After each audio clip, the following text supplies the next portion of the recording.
claw machine ni haram untuk main tau. Alah, claw machine yang main tangkap-tangkap teddy bear tu, kadang-kadang kan bila tengok orang main claw machine ni, teddy bear tu asyik terjatuh je.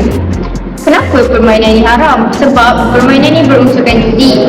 Permainan ni bergantung kepada nasib. Lepas tu orang yang main claw machine ni tak dapat apa yang dia nak berpatutan dengan apa yang dia bayar.